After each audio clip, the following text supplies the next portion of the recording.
The anime started with Usato. He is a pathetic loser high schooler with nothing going on in his life. Bad grades, no friends, no girls, just like you. In short, he's the nice guy who helps some birds on a usual day. Yet, he wishes he was in a fantasy world to cure his boredom of being an ordinary loser, but one day someone steals his umbrella and he decides to wait for the rain to pass because princesses cannot get wet. However, despite the waiting, the rain never stops. Suddenly, he hears the student council president Susan and asking him what's going on. She asks if he doesn't have an umbrella, and despite being nervous around her, he confirms. She tells him the school is about to close, and Usato takes it as a clue to get his ugly face out of her sight. He decides to leave, but the beautiful and perfect president stops him by telling him she won't let him get wet. Suddenly, Vice President Kazuki appears, the typical perfect dude, and claims that he will let Usato have his spare. Susan asks if they're friends, but Kazuki replies they're classmates. Usato is confused because they never spoke before, but realizes that he's the typical disgusting nice guy.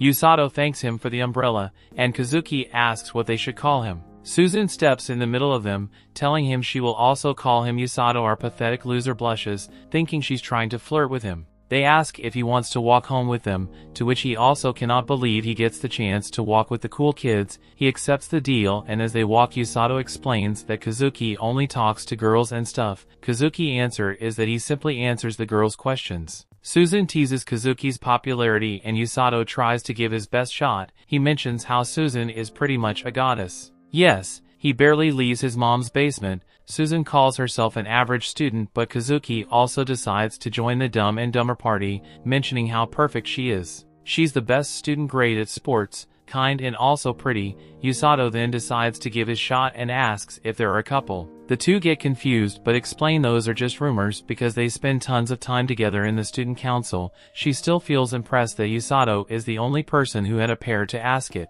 Susan asks if Usato has some plans for the future, but he plans to stay in his mom's basement. Kazuki mentions that she asks the same question to everyone. Susan replies that she's just curious because she has none. Usato asks why she doesn't, and she reveals that she doesn't have any because she accomplishes all her goals pretty fast. She reveals that for that reason, she feels isolated and doesn't think she belongs to this place, but Usato thinks that they're quite similar as they feel the same thing about their lives. Suddenly, Susan and Kazuki heard a bell and stopped. Usato is confused and asks what's going on. Kazuki asks if he heard the bell, but Usato doesn't. They hear the bell again, this time even louder, but Usato still cannot hear it. He gets closer when suddenly a magic circle appears under their feet. Kazuki starts to freak out, but Usato spits some facts. They're being summoned to another world. Kazuki thinks that this loser is crazy, but Susan's reaction shocks them. She's smiling while asking if he means that they will reach a place full of magic monsters and heroes. In those last moments, Usato is impressed about how Susan has a thing for that stuff. Seconds later, they open their eyes to find themselves inside a strange room. Upon looking around, they see a random geezer sitting on a throne. Usato is confused about this place and its people, but Kazuki doesn't know. He then looks for Susan just to find her hyped and smiling because this is another world. He thinks she just went bonkers. The old geezer sitting on the throne is happy they managed to wake up and stuff, but Kazuki arrogantly asks, "What is this all about?" The geezer introduces himself as Lloyd, the king of Linger. Kazuki is confused, but Susan is happy about it. The king explains they have been summoned as heroes, which makes Susan even happier. The king explains the same garbage as always as a demon lord who resurrected and is currently raising its armies. The kingdom has been attacked for the past 2 years, but they barely survived. Their last hope was to the forbidden spell to summon heroes from another world to fight against the guy who was cheated on by his wife. Susan is always acting ecstatic every time she hears something new. However, Kazuki gets mad and tells him to stop kidding. He literally calls the king selfish for dragging them here and doing the dirty work. He asks them to return them to their world, but the king explains that's not possible because the summoning only works in one direction. Kazuki continues his Karen mode, mentioning they all have families and stuff. The king replies they are desperate, but Kazuki couldn't care less. He gets angrier, but the soldiers point their arms at him. Usato tries to calm him down, and Kazuki finally follows some good advice. The king walks forward and kneels in front of Kazuki, promising to find a way to send them home after the job is done. Everyone else also kneels, and Susan asks the king why he is calling them heroes. The king tells his mage Welsi to explain. She reveals that the summoning spell seeks people who have the potential to become heroes. In short, everyone with that potential will hear the sound of a bell ringing. Susan and Kazuki understand that condition but then remember that Usato is different. They ask if he truly didn't hear anything and he confirms, which means he got here by accident. His parents didn't want him nor this world, just like you. They then go into Wellesley's room to check their magical aptitude. All they need to do is touch the crystal ball and they will find which magic they can use. Susan becomes all hyped out while Wellesley starts preparing for the test. Meanwhile, Kazuki asks Usato if he's alright with all of this. Usato says it's fine as Wellesley already told him he could probably still use magic despite not being able to be a hero. However, Kazuki is talking about being summoned to this world against his will.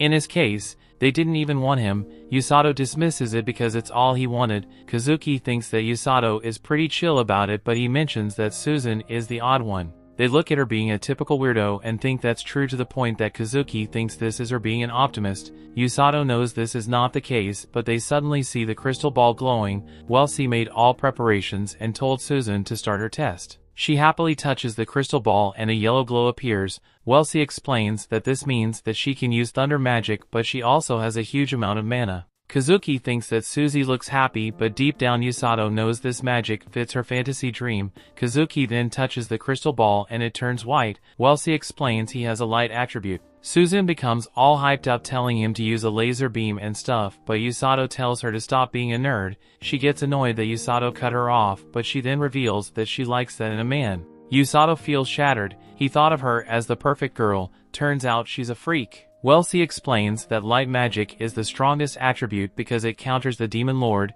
Usato decides to try it too, but there's a flash of green. Susan and Kazuki think that's a beautiful and calming color and ask Wellesley what is that attribute. Yet, Wellesley is freaking out. She grabs Usato's hand and runs back into the throne room. The king is confused but asks if they already checked their aptitudes. Wellesley confirms mentioning Kazuki and Susan's huge potential, but there is a problem: Usato. The king laughs while asking if he has the power to control darkness or something, but he's shocked when he learns the crystal turned green. Wellesley explains his attribute is extremely rare, but the king tells her to shut up and not say it. Usato is confused, thinking his attribute is bad. The king starts to plot, mentioning they must take Usato as far away from the castle as possible. However, he doesn't think there's any safe place. Maybe they should hide him in town for a while. Meanwhile, a woman is walking in the hallway. The king tells his guards to make preparations, but Usato says that he doesn't understand what's going on. He asks if he's dangerous and if there is someone else with his attribute.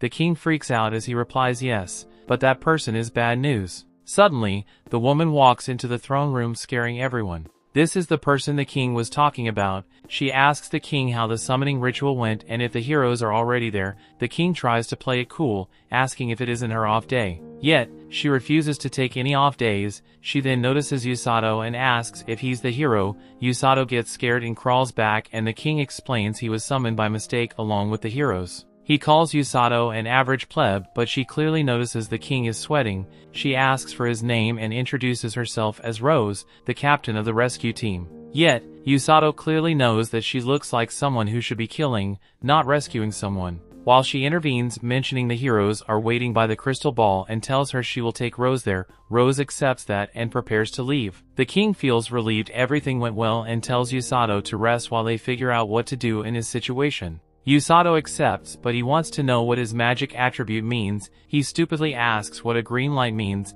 Upon hearing those words, Rose stops. Everyone inside the room starts to freak out. Rose turns back and asks if he just said green. Usato confirms and she tells the king that she will be taking Usato with her. The king freaks out, telling Wellesley to get Usato out of there. Wellesley casts a spell creating a bubble around Usato, forcing him out of the castle. Yet, Rose smiles and dashes outside with her insane speed. Wellesley's bubble gets out of the window and tries to take him as far as possible outside the kingdom. However, Rose's speed and power enable her to catch up with him. She then punches the bubble, breaking it. Usato thinks he's done for. After all, there are no parachutes in this world, yet Rose manages to reach and catch him. She uses a statue to break down her fall and calls out the king. She tells him that she will turn Usato into a proper healer and walks away. The king shouts at her to return, mentioning that he knows that she wants to recruit more healers. However, Usato was summoned by accident. Rose ignores the king and continues walking. After returning inside,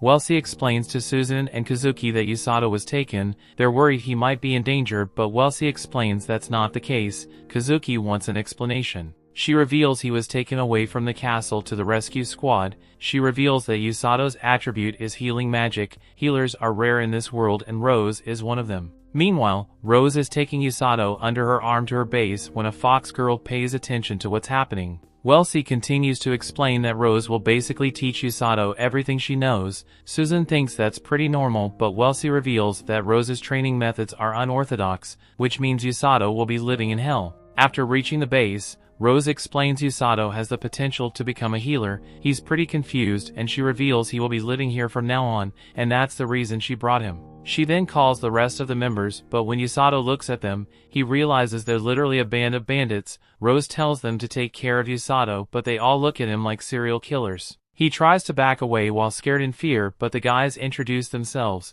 which looks more like a robbery. Yet, Rose kicks Ton away because Usato is crying in fear. They complain, mentioning they were introducing themselves in a nice way. Rose then explains they all belong to the squad but are not healers. In fact, her rescue squad has only 2 more healers, but they're stationed somewhere else, which is why she will personally teach him about healing magic. Usato freaks out. His instincts are telling him to scream and run, but he can't move. He tries to ask for another instructor, but she ignores him while saying the training starts tomorrow. She orders Tong to show Usato the place and leaves. The bandit gang smiles at him and tells him how miserable his life will become because Rose will be teaching him. In short, he will be living in hell. During the night, Usato is initially worried about everything, but he then realizes there is no point in worrying and falls asleep. The story continues. We see Usato wakes up and realizes that it wasn't a dream and that he's really in another world. One of the guys comes to his room and tells him that he has visitors. He steps outside and meets Kazuki and Suzune, who are relieved that he's alright. He apologizes for worrying them and tells them he's still alive. That's until he remembers that Rose exists and that she will train him starting today, which means that he might not be alive tomorrow. The two are surprised about this supposed hellish training and asked if he's prepared. Kazuki confirms, mentioning he has nothing else to do, but this is also a chance to do something useful. Suzune is impressed by those words and reveals they will also start their training today. Usato mentions that he's curious about their training as heroes mostly because he thinks their outfits look cool. Suzune laughs it out, but Kazuki thanks him, mentioning that those words made up his mind. Usato is confused, but Kazuki turns to Suzune and promises to give his best in this world. As the two depart, Usato thinks that Kazuki had a hard time adapting to this new world to become a hero. However, Suzune is the one chilling as this is all she wanted. With that in mind, Usato promises himself that he will be able to help them someday. Rose suddenly steps outside and asks if the heroes are gone. Usato gets scared to return to reality and doesn't reply. She asks if they had a nice long chat and Usato turns robot slave mode, thanking her for her concern. Rose then explains he's not in prison and he can meet his friends when he wants, as long as he is in training. Usato thanks her and she gives him a diary. She explains that he should write down his training program experiences or whatever he wants with that. She warns they will be start training after breakfast. His first day of training was the opposite of hell. In short, his first task was to concentrate and relax. He feels something on his chest and Rose explains that's magic and she will teach him how to project it out of his body. Usato is confused, but she simply tells him to focus on feeling magic first. After finishing that training, Rose orders him to read a book. Usato is confused because he cannot read the language in this world, but upon opening it, he realizes that he can read and understand. Rose explains that upon being summoned by the hero ritual, everyone has a translation spell cast on them. Using the images, Rose explains their current location and where the demons live. Usato realizes they're close to each other and she replies that Linger is the demon's first target. She tells him to read the book because he will learn about the world, nations, races, and demons. Usato starts reading it, thinking this training is easy. However, the second day was different as Rose forced him to run, which had nothing to do with magic. On the third day, he was forced to run until his body couldn't handle it anymore. As a result, his body gave up and he fell, but Rose got mad and asked him why was he resting. Usato explained that his legs gave up, but Rose slapped them with healing magic. He rolled around complaining about the pain until his dumb face realized that he didn't feel any pain at all. Rose calls him trash while explaining that she healed all his muscle soreness with magic. Therefore, he should start running once again. Usato gets up and runs for his life, but she tells him that even if he dies, she will heal him back to life just to make him run. Usato thinks she's out of her mind, but he has a way to vent his frustration writing in his diary. On the fourth day, Usato started to train with the other squad members. However, the bandits were insulting him as they overlapped him. Rose also joined them because military training doesn't exist without insults. This only makes Usato plan his revenge by venting on his diary. He continued to run during the 5th and 6th days, but Rose still thought he was slow and insulted him. He ends up hugging the floor and again decides to vent on his diary. However, while trying to get up he notices that his hand is glowing. He's confused that it looks like healing magic but doesn't understand why it's activating. The 7th day is a bit different. He runs until exhaustion and then becomes Rose's kicking bag. Rose then approaches him and tells him the more he hates her, the harsher she will become. Usato was shocked as he realized that she read his diary. She looks like a psycho, but there's no way she knows how to read Japanese. She then picks him up and throws him into the air, ordering him to start running. Usato tears down midair and promises that from now on he will call her the muscle-headed demon gorilla in his diary. Days 8 and 9 were pretty much the same: run into exhaustion, get kicked, and repeat it for the whole day. However, without noticing, Usato was healing himself every time he got injured. He later realizes that he's using healing magic as second nature as he doesn't feel pain or injuries. He then realizes that he doesn't want to use healing magic because he needs to use it without being ordered. Usato starts running again. Things started to change on the 10th day. Since he now knows how to use magic, he can now run without getting tired. However, deep down he still had doubts if he could help Kazuki or Susan, as he can only run. Still, he doesn't question Rose about it because he knows she will kick him again. Yet at that moment, she orders him to run 30 more laps and pick up the pace. Despite being mad about it, Usato promises that he will finish this training and show her who's the boss. That didn't last long, as the next day Rose added 1,000 push-ups to his training program. Usato knows he cannot do it by himself. That's why he continues to use healing magic to make sure his body can handle it. Rose then asks if he knows why she's forcing him to train his body. Usato almost stops to answer, but she explains it's because he needs to run from the enemy on the battlefield. Usato is confused, but she also reveals that he needs to save his fallen comrades. Therefore, the faster he runs, the faster he will be able to save them. Usato is surprised by those words, but she orders him to continue doing push-ups. He continues the training but is surprised that Rose didn't yell at him today. He thinks he should be happy about it, but in reality he's scared. On the 12th day, Usato ran during the whole morning and spent his afternoon doing more push-ups. Rose didn't yell at him again, but he noticed that his body felt a bit lighter. Yet, Rose also noticed something was going on and added some weights while he ran the next day. He continued to train that way until he noticed that on the 14th day his lunch went missing. He asks the guys about it, but Tong simply replies it was delicious. Usato gets mad and throws a cup of water at him, followed by a punch. Tong dodges it as he explains that internal fights are banned from the squad. In the end, Tong runs away laughing while Usato chases him without any effort despite carrying some weights. Yet, he realizes that he's probably being brainwashed because he doesn't complain as much. On the 21st day, Kazuki and Susan visit him alongside the princess and a knight. Upon arriving there, they get shocked to see Usato doing push-ups with Rose sitting on a huge rock on top of him. She complains that he's too slow and motivates him to not quit. Usato refuses to quit and continues the exercise. Rose asks if he just replied to her, but our boy grows a pair and says that this is too easy because she's light. Rose mocks him and jumps down to place another rock on top of the other. Despite the initial shock of regret, Usato continues to push forward using his magic to heal himself. Rose even admires his determination, saying that he's becoming her type of guy, and that at this rate she might take him with her way sooner than she thought. The other two cannot believe Usato is going through this, but Susan quickly starts trolling after checking his muscles. However, the knight gets angry and grabs Rose's collar and asking what she is doing. He claims that she's trying to destroy Usato, but Rose simply replies that he should release her.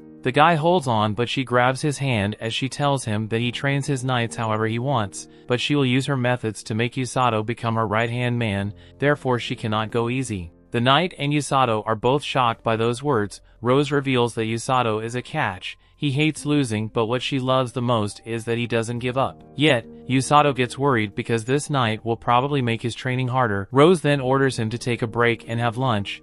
The knight then tells Kazuki and Susan to take care of the princess while he speaks to Rose in private. As they leave, the knight complains that the king ordered Rose to re-enlist despite his objections. Rose refuses to re-enlist, explaining that she misses one eye. While resting under a tree, Usato finds out that the guy is the kingdom's strongest knight. His name's Siglis. He is the one who's teaching Kazuki and Susan how to use the sword. Usato finds it impressive but turns to the princess asking who she is. She introduces herself and he apologizes because he was being rude. She tells him to be comfortable around her and Susan mocks Kazuki as he also reacted in the same way. Kazuki then asks if Usato's training has always been as bad as just now. Yet, Usato simply replies that today was pretty easy and asks about theirs. Kazuki replies that their training is hard. He explains that Sigler's teaches them swordsmanship while Welsi teaches them magic. However, they always consider their physical and mental conditions. Usato thinks that's normal, yet Rose is just built differently. Kazuki then apologizes, but Usato doesn't understand why and tries to get another slice of pie. Susan uses this chance to check out our boy's muscles. Usato gets shy, but she's all into his huge abs. Even the princess cannot contain her curiosity. Kazuki then continues explaining that he felt like Usato was having a hard time. Usato confirms that he had it really hard in the beginning and wanted to run, but he's fine now.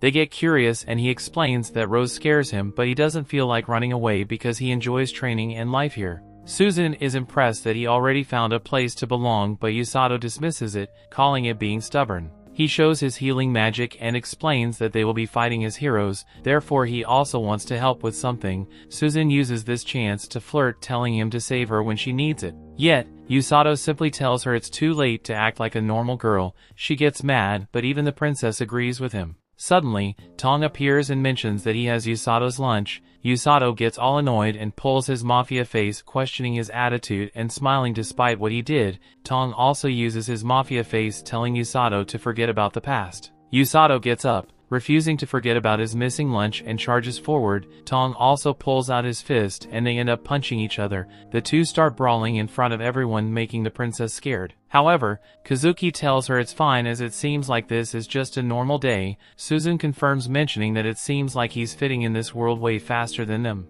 Yet, this motivates Kazuki to return to the castle and continue his training. In the end, there's no clear winner as Usato and Tong get bruised faces. During nighttime, Usato is chilling as he takes a bath and thinks that it is nice to see his comrades. However, Susan creeped the hell out of him, yet that made him realize that his body had changed. He realizes this is the result of training his muscles until exhaustion and healing them with magic. However, he remembers Rose's words that he needs to run as fast as he can on the battlefield and wonders if he can do it. He's still unsure if his determination can match his strong body. The next day, Rose throws him a bag and tells him they will head outside. The bandit-looking guys get worried as they reflect on those words and realize it's finally time. Usato gets confused, but Rose simply takes him to the castle gate and tells the guard he will be taking someone outside. The guard is wetting his pants and rushes to open them. Yet, Usato doesn't know about the outside. They start walking and he asks where they're heading, but Rose tells him to shut up and follow her. After some hours they reach a cliff. Rose reveals that ahead of him there's a forest called the Darkness of Linger, which is famous for having dangerous monsters. She then gives him his orders. He can only come home after killing a grand grizzly. Usato tries to refuse it, mentioning that monster usually becomes the strongest monster after 100 years, plus he doesn't know how to fight because she only taught him how to run. Yet, Rose gets annoyed and throws him into the forest. The story continues. We see Usato begins to fall from the sky and he panics as he will surely not survive. However, just then his body begins to glow with his healing magic. Usato finds the determination inside himself to survive no matter what, so he uses his healing magic to brace himself for the impact. Usato can't believe that he survived and he heals himself so he can do what Rose told him. He won't be able to go back until he does, so he tries to have a good attitude about it. He convinces himself that it shouldn't be too hard since it's only a 2-meter tall bear, but he is stunned when it appears behind him. This thing is way bigger than he thought and even its claws are huge. Usato gets a bit confident that the bear won't be able to keep up with his speed, but he quickly finds out that it can. Usato reminds himself that he managed to survive the training from hell and this little teddy bear is nothing compared to Rose. Usato surprisingly turns to face the bear, but Winnie the Pooh with rabies has backup. Usato runs for his life again because the bear's cowards for ganging up on him. Just then, Usato hears a waterfall nearby and leaps into it to escape. The bears have no choice but to leave their prey and Usato uses the time to regather himself. All he has are some rations, a canteen and a knife, so he wishes Rose would have him something he could at least start a fire with. Taking down a grand grizzly is starting to seem impossible at this point, but he will leave that depressing task for tomorrow. Usato was just glad to have survived the first day and sleeps in a pile of leaves. The next day, Usato begins to hunt and decides that he needs to learn more about his enemy. First he needs to learn where it lives, and he finds some scratch marks on a tree. Just then Usato prepares for the fight of his life as he hears rustling in some bushes, but it turns out to just be an innocent little bunny. It's actually a monster that looks like a rabbit and it seems to be injured. Usato heals the thing up and acts like a bunny whisperer as he tells it to be more careful. Usato continues the hunt, but the bunny follows him. He tries to explain that he's searching for a dangerous monster, so it should leave, but the dumb little bunny doesn't listen. This thing just won't leave him alone, so he begins to wonder if the rabbit's trying to show him where the grand grizzly is. Usato follows the little bunny and leads him right to the bears. Usato plans to monitor them without being discovered and notices that they seem to be a family. Usato takes a break to get some unclean water that he's a bit skeptical of, and he's shocked to see that the bunny still hasn't left yet. He goes back to continue monitoring and he began to think that the blue grizzlies are kind of cute. His bunny friend is pretty adorable too, so he begins to think that life in the forest is pretty good. That feeling wouldn't last long however, as the water he drank has a severe effect on his stomach. His healing magic is taking forever to make him feel better, so he determines that he was basically poisoned by the water. A day later it was titled Trusty Bunny Friend shows him where some clean water is and it's delicious. There is something wrong with Bugs Bunny though, and it seems to be because a monster is approaching. Little Bunny wasn't even scared of the Grand Grizzly, so whatever is approaching must be really dangerous. A noise can be heard in the darkness and Usato is shocked when a giant snake appears. He is terrified by this unbelievable monster and points out that there was nothing like it in the book he read. Even without knowing anything about it, Usato can tell that it's dangerous, and there is bloodlust oozing from every inch of it. When it leaves, Usato can finally breathe again and he decides to make it a priority to avoid that thing. For more days pass, but Usato can't shake an uneasy feeling he has. He has been observing the bears, but nothing has changed with them, and he can't go home without defeating the Grand Grizzly. Usato has to do it eventually, so he tells himself that he will do it tomorrow.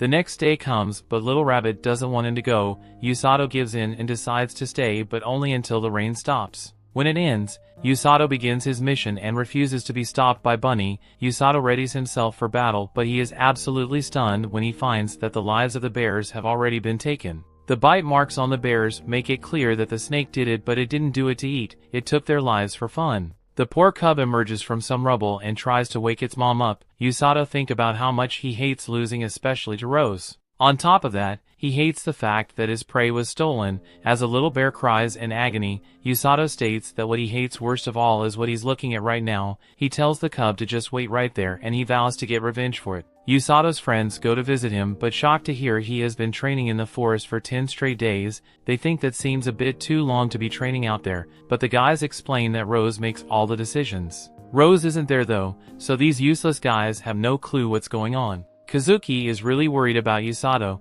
but Susan thinks he should be fine since Rose wouldn't have sent him unless he was ready. On top of that, Susan believes in Usato and she is sure he will be back soon. Back in the forest, our boy fuels his body with some snacks and makes a spear. He asks his little bunny to take him to the snake, but makes sure to instruct it to run away right after. The bunny takes him on a long journey through the forest and the two finally find the snake. Unfortunately, it is attacking the little cub and Usato was upset since he told it to stay home. This snake is absolutely terrifying to look at, but Usato insists that there's nothing scarier than Rose. Usato thinks the snake looks confused when he begins his attack, but it's not and it almost eats him. Usato counters with a stab to its eye, but he gets knocked back and he heals himself. Usato managed to blind it on one side, so he determines that it's a side he will have to attack from. This snake is insanely dangerous though, and it quickly manages to bite down on our boy's arm. Usato in immense pain, and he is shocked to realize that the snake baited him into attacking its blind spot. Usato was furious to have been tricked, but he reveals that the armpit was holding his knife. Usato manages to heal his arm enough so that it can move and stabs the snake from inside its mouth. Usato somehow managing to hold his own,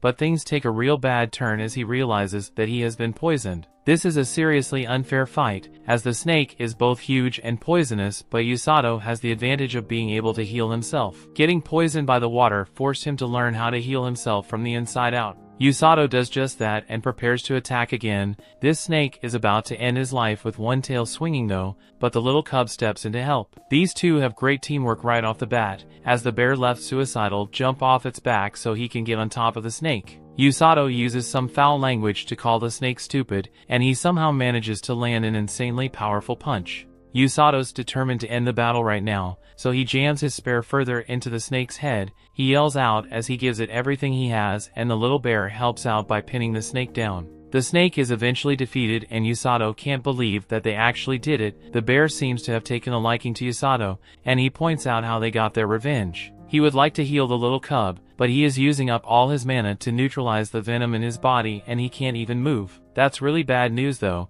as he is shocked when the snake gets back up. Usato can't even move an inch, so the little cub tries to help him, but Usato just tells it to run away. The snake moves in to end his life, and Usato thinks about all the people in his life. He determines that this entire situation is all Rose's fault, and he yells out that she is a violent ogre. Just then, this violent ogre descends from the sky and shockingly stops right on the snake. Her angry attitude causes her to call the snake an idiot, and Usato wonders how she knew to come help him. Rose reveals that the bunny named Kukuru told her. Kukuru is her pet, and she told it to watch over Usato. Usato explains that the rabbit showed up injured and looking for help, but Rose just points out that he is a sucker. Kukuru put on an act to gain his trust, and he fell for it. Rose was always nearby in case you needed to step in, but she planned to intervene as little as possible. However, she never thought that the giant snake would appear. This snake was created by the Demon Lord's army, and Siglis failed to finish it off during the last invasion. She never thought it would be able to defeat a Grand Grizzly though, since they are strong enough to defeat a full unit of elite troops. Usato can't believe she wanted a rookie like him to take one out, and thinks about how much of a monster she is. Rose explains that she actually never expected Usato to win, and the goal was for him to gain experience fighting something much stronger than him. Things started to get interesting with Usato though, so she decided to let him keep going to see what would happen. Usato quick to point out that he almost lost his life, and his little cub backs him up. It has clearly taken a liking to him when Usato remembers that its parents aren't alive anymore, so it's all alone. Usato gets his new buddy to calm down, and Rose realizes that she was right. Usato is a lot like her. She angrily informs the bear that he will be coming with them, and he will carry the loser that couldn't even lose his life properly. Usato wonders if the cub is really okay with everything, but this is one mature bear. As it's ready to go, they prepare to head back, but Usato can't help but think how terrifying Rose is, as she carries him and the bear over her shoulder. Rose revealed that she heard what he said about her being an ogre. She then terrifies our boy as she explains that he won't be getting any sleep tonight. They head home, and Rose reveals that Usato actually passed the test with flying colors. Usato's surprised to hear that he is now qualified for something, and Rose explains that he's now qualified to stand beside her on the battlefield. He still hasn't mastered the basics, but Usato definitely has what it takes. He has the ability to withstand pain, physical aptitude, and a strong mental state. The other two healers never earned that distinction, so she tells Usato that he should be proud. Usato wonders what she means when she says that they might be able to make it, and he is shocked when Rose reveals that the demon army will be attacking soon. The story continues. We see the Demon Lord asks a subordinate Amila about their plan to invade the Linger Kingdom. She confirms that everything is on track and they're all prepared to advance soon. The Demon Lord is relieved and states that she will be the one commanding their army. He mentions they failed their last invasion and warns her that she should give her all while also avoiding death. She gives him some hope, and he dismisses her. While walking back, another guy noticed Amila was nervous while having the audience with the Demon Lord. She tells him to do his job instead of teasing her and calls him Monster Dr. Hiruluk. The guy claims his name is already cute and replies that his job is going pretty great after all. He managed to complete a new demon-modified monster prototype. He asks if she wants to see it, and she follows him. She then sees a huge snake similar to the one Usato fought before. The demon is hyped out about this monster and reveals its name. Amila, however, mentions that's the same name he used on his last prototype that went missing during their attempt to invade Linger. The guy complains his snake was beaten up by Siglis and it ran away. However, this new monster is way stronger. Still, Amila couldn't care less because she knows there's someone in Linger who's stronger than Siglis. The guy gets curious and asks if she's talking about the kidnappers. She confirms, mentioning they never fight, but they're still on the battlefield carrying the wounded back to the rear at some insane speed. The guy thinks they minimize casualties, but Amila explains the kidnappers' boss is a healer who not only has insane healing skills but is also an excellent fighter.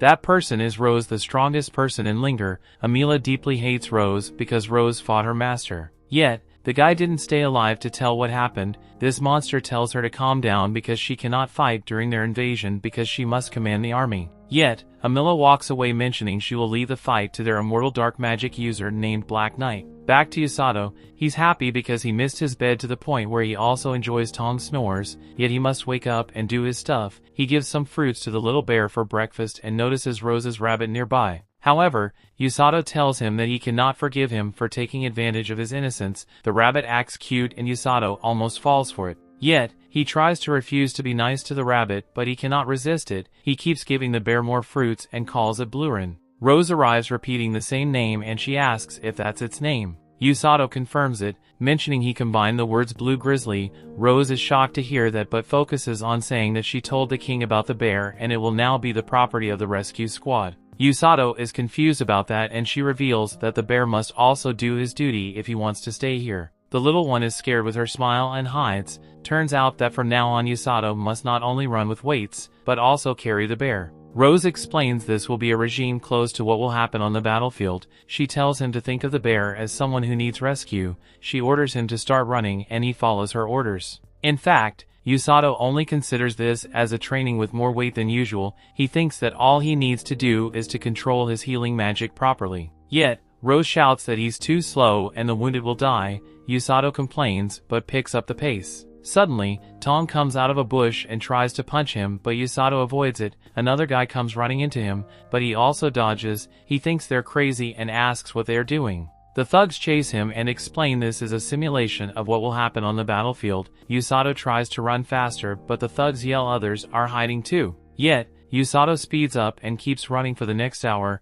The others throw some sticky water balloons from trees, forcing Usato to run while holding his breath. Some appear from the ground with wooden swords and try to hit him, but he dodges. After 3 hours of running, another guy cuts a rope to make Usato play Donkey Kong, but in the 4th hour Usato finally uses his magic but feels strange.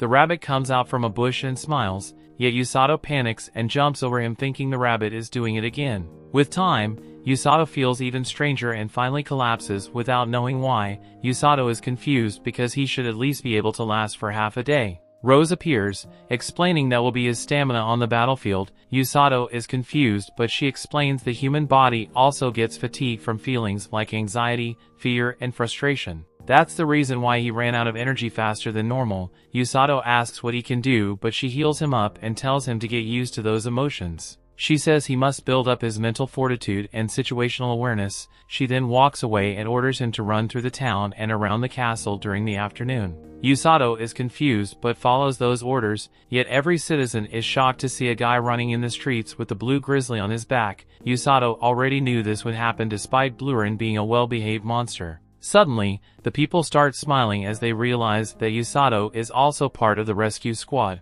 Suddenly Blurin smells something and wakes up. The bear points forward and Usato stops the buy fruit stall. He doesn't have any money but asks the name of those fruits and the old lady calls it Peffles. Usato then asks her why the people aren't freaking out while he carries a monster on his back. The lady replies it's because he's part of the rescue squad. She talks about his uniform and reveals the gang also runs through the city all the time. Usato thinks about it and confirms someone would get used to it after seeing those scary bandits running around. Before he leaves, the lady gives him a Peffles and Blurin eats it. As Usato runs away, a little girl asks the old lady if he belongs to the rescue squad. The lady confirms and asks why she wants to know. The girl simply dismisses it and looks at him. Usato then plans to make a quick stop by the castle to visit Suzune and Kazuki. However, a guy notices him pass by and starts running after him. The guy chases him while asking Usato to stop, but he keeps getting behind. Usato only notices when the guy collapses on the floor and asks if he's okay.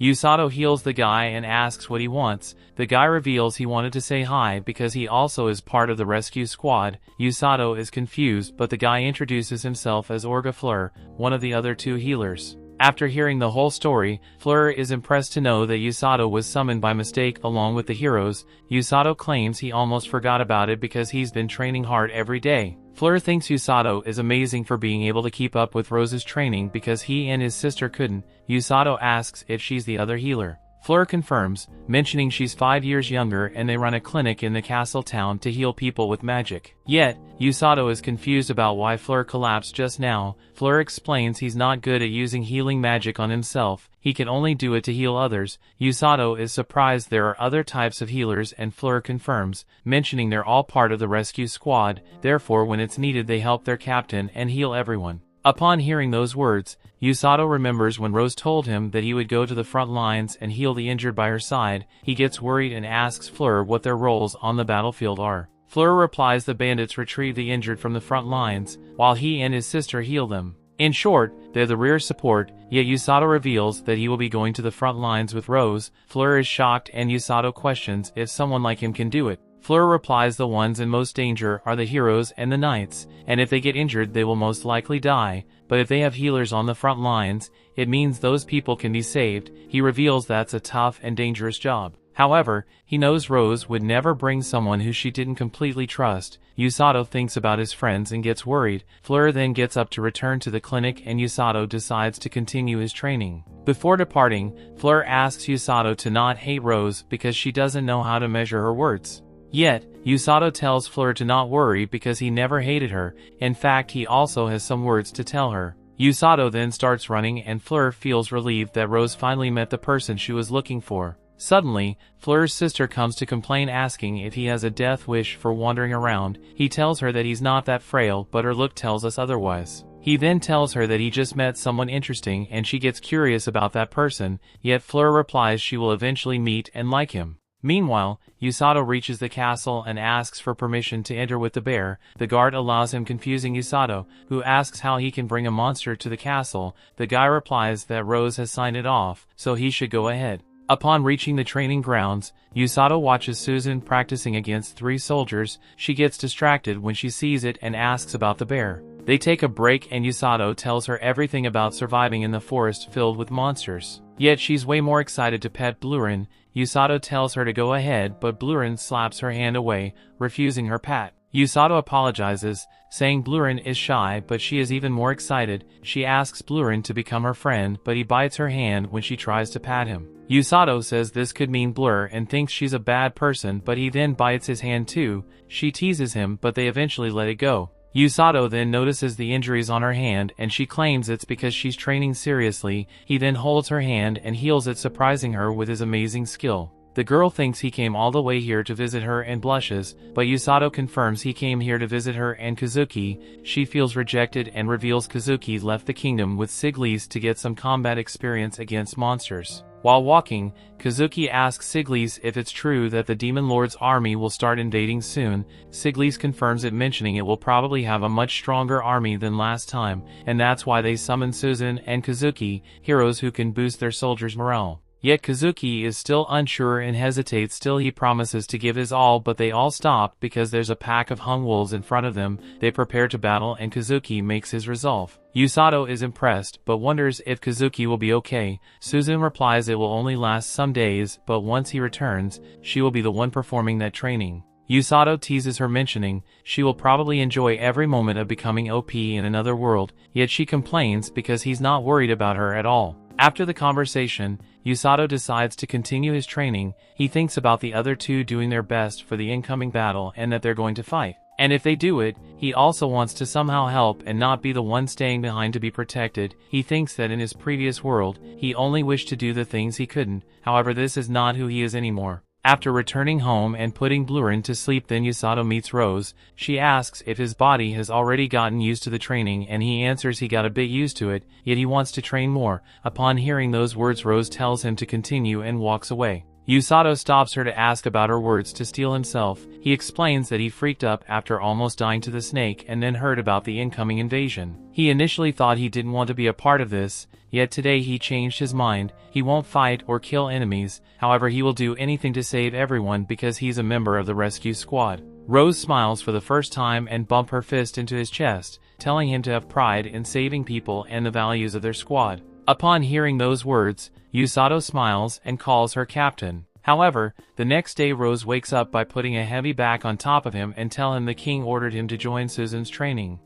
The story continues. We see Usato asks Rose why he must join Susan's training because Kazuki went with Siglise. Rose explains he was supposed to join Kazuki's training as well. However, she refused because he had just returned from the forest. The king later sent another request to which she couldn't refuse again. She tries to calm him down by mentioning he's only going to act as a healer. If needed, she advises him to simply play his part for the next 3 days and return home. They finally arrive at the meeting point and Susan is happy that Usato will be joining her. She thinks he only brought Blurin with him to help them bond with each other. Yet, Usato explains he only brought Blurin because he hates everyone else. She starts complaining about his lack of empathy and never playing along with her random BS. She then introduces the rest of her group, Oruku the Knight and Korin the Mage. Before leaving, Rose tells Susan to not be reckless because Usato can only heal wounds and cure poison. If someone dies, they will stay dead. Susan takes the advice to heart and Rose thinks she will be fine since she was trained by Siglise. She then turns to Usato and reveals she has no advice for him. He's confused and she approaches him asking if he has a problem with it. Usato replies he's good and she gets going. Yet he's suddenly surprised when Susan talks about how strong Rose is, yet she refuses to explain it when asked about it and starts moving. Meanwhile, at the castle the princess gets worried about Kazuki and asks what he's doing. He explains that he's training his sword skills, but she mentions that he just arrived the day before and was supposed to rest. He dismisses it, explaining he had a great night of sleep and can handle training again. She thinks he's pushing himself too much, but he flexes his muscles to show off he's fine. The princess realizes she's holding his arm and gets shy before walking away. Back at Usato's group, Susan recounts Kazuki's experience while training. Usato didn't expect Kazuki to be so worn out, but he had told Susan the experience was worth it. He battled tons of monsters inside the darkness of Linger, and Susan reveals that's where they're heading to right now. Upon hearing that name, Usato reminds the time he was observing Blurin and his family. He wonders if Blurin misses his home, but that moment is interrupted by Susan asking if the little bear will wake up soon. She thinks this is the perfect chance to pet the bear since he won't bite her. She tries to do it but Usato slaps her hand. She initially gets confused but tries to pet the bear several other times, all denied by Usato's slaps. She finally asks what is he doing that but he replies with the same question. She uses this chance to flirt with him, mentioning he's smacking her hand and talking her down. She thinks he became a sadist but he has no idea of what she's saying. Blurin then wakes up and Usato tells him to walk by himself, but the bear can barely walk straight because he's sleepy. Susan thinks this is her chance. She tells Blurin to hop on her back and she will carry him. Usato tries to stop her from doing it, but Blurin lies on her back. Susan is happy that she finally touched Blurin's fluffy fur and tries to get up. However, she falls flat on her face because the bear is too heavy. Usato helps her out and they continue walking as he tells her to not get hurt outside of battle. She thanks him for healing her, but they're forced to stop because the mage senses multiple presences ahead of them. The knight warns them to be prepared to fight monsters. However, the mage notices he's wrong. Some bandits appear from the bushes as they cannot ambush anyone who already knows about their presence. The bandits do their usual stuff, threatening them to hand over their goods or else. The knight refuses to, making the bandits mention how big their group is. Usato is confused about what the plot is going on, because these guys aren't intimidating at all. He notices Susan pulling his shirt and he tries to be a Chad and reassure her that everything is fine. Still, this crazy girl is excited to see real bandits, mentioning that she has never seen one before. Usato thinks this girl is clearly out of her mind, but Blurin, who was at the back, appears by Usato's side. The bandits start to panic because they never expected someone to tame a blue grizzly. However, one of them tells the others to take a better look because that's just a cub. The rest of the bandits think this is their chance to get a bear and skin it. Usato gets mad at those words, but Susan attacks the bandits before he can do anything else. Usato is impressed that she managed to control her power to simply knock the bandit out with lightning. She explains she practiced a lot to make it perfect, and Usato incentivizes her to go wild. The bandits decide to charge forward, thinking that Susan cannot use her magic if they get close, yet Susan electrocutes them while they run. Usato is acting like a cheerleader while also calling Susan a human stun gun and a human electric eel. Suddenly the mage senses something new. Seconds later, a horde of fall boars passed by them. The knight is confused because these monsters should live deep in the forest. The boards almost hit Usato from the back, but Blurin headbutts them. Susan tries to electrocute the rest, but another boar dashes toward her. Usato tries to protect her, but they get hit and are both projected into the air. They start falling deep into the forest, but Usato uses his body to protect her from the fall. He casts healing magic while taking the heavy hits from the tree branches, but they still end up falling into the nearby river. After returning to the water surface, Usato realizes that's the same river he fell when he came to the forest. He knows there's a waterfall ahead and tells Susan to take a deep breath. After falling, Susan tries to wake him up and carries him to the shore while mentioning that she will pay this debt. Usato then wakes up mentioning he's fine and that this is quite embarrassing. She gets all shy and pushes him away after realizing that he woke up. Usato then uses his magic to heal her wounds, but Susan apologizes for putting him in this situation. He dismisses it, mentioning that he's glad that they at least got into this together. He looks around saying he never expected to return so soon. He then explains that Rose dumped him here to train before, and that this forest is filled with monsters far stronger than those boars. Usato then sits down to check their gear and decide how to move from now on. Susan asks if it's not better to escape the forest because of the monsters. Usato reveals it's about to get dark and it might rain, therefore it's better to find a spot to camp and move tomorrow. She asks if he knows about any safe spot. He replies that he slept on a tree branch and asks if she's fine with it. Susan mentions she never climbed a tree because she was never allowed to despite wanting it. Usato thinks she came from a wealthy family who sheltered her entire life. Usato then finds a cave and decides to camp there, mentioning that not only it will cover them from rain, but it's also better than going deeper into the forest. He then advises her to get out of her wet clothes and she shyly tells him to not peek. After noticing Usato's stupid face, she realizes that he never thought about it. Usato then decides to use Susan's lighting abilities to fish and start a fire. He's quite happy about all of this because he didn't have a fire the last time. However, he notices Susan on the corner. He apologizes for this awkward situation, but she's more into checking all his muscles from afar. She suddenly looks up and sees some monsters. She gets excited and Usato calls them venom monkeys, explaining that he read about them. The monkeys get down and he tells her the monkeys are friendly, but she can get poisoned if she touches them.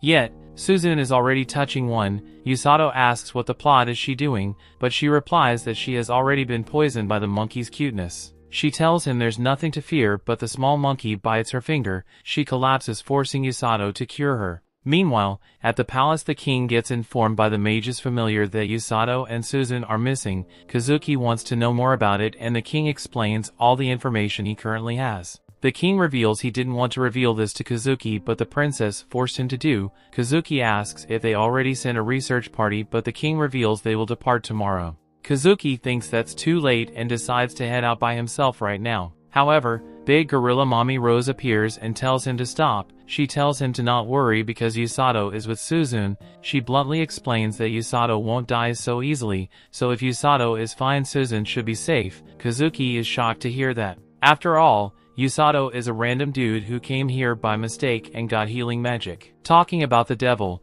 Usato is having an amazing time thinking it's way easier to survive in the forest with Susan by his side. She gets annoyed because he's literally calling her camping equipment, but he dismisses it. She lets it pass, and since he notices that she's tired, he decides they should sleep in turn, starting by her. She rejects it, mentioning that he should sleep first because he used his healing magic on her. He accepts the deal and lies down. While awake, Susan looks at Usato and asks if he's asleep. He reveals he's still awake and she asks how he feels about being summoned to this world. She asks if he thinks about ever returning home. Usato explains that's a tough question because he does want to go home. Yet, he also has a reason to stay in this world. Susan then reveals she doesn't want to go back, but is surprised that he didn't ask why. He asks her if he should do it and she confirms. He reveals that he knows why she doesn't want to go back. It's because she likes this world more than theirs. Susan confirms, explaining there's nothing left for her in their world. She's willing to throw away her family, friends, or who she was before just to stay here. She reveals that she was waiting her entire life for this moment. She calls it a chance to free herself. She feels she's finally free because she has nothing to tie her down in this world. I guess she forgot she's one of the heroes. Yet,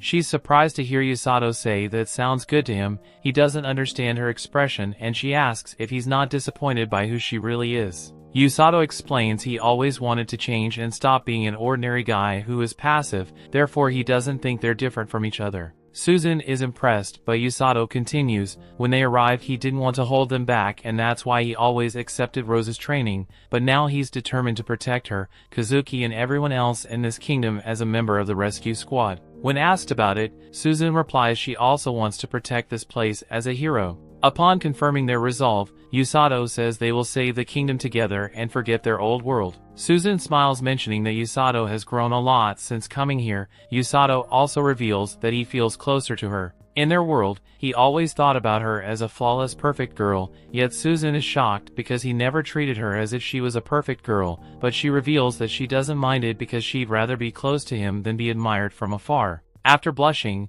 Usato decides to hide his face by going to sleep. The next day, they walk through the forest and Usato tells her to be careful. They hear some noise and prepare for a fight, but turns out to be Blurin, who quickly jumps on top of Usato. The night dude appears out of breath and collapses. After recovering, he explains they've been searching for them, but Blurin suddenly started to run away. They followed him thinking the bear would lead to them, and here they are. Susan tells Blurin he did a good job, but the bear is smelling something and walks in a certain direction. He stops at a place and Susan asks where they are. Usato explains this was Blurin's home before his parents were killed by a giant snake. Usato feels sad for the little bear, but Blurin comes to him, making them confused. Usato thinks Blurin wants to go and Susan is impressed. The bear already made his decision. She explains that Blurin knows that he belongs by Usato's side. Blurin starts walking away and Susan tells Usato it's time to return home.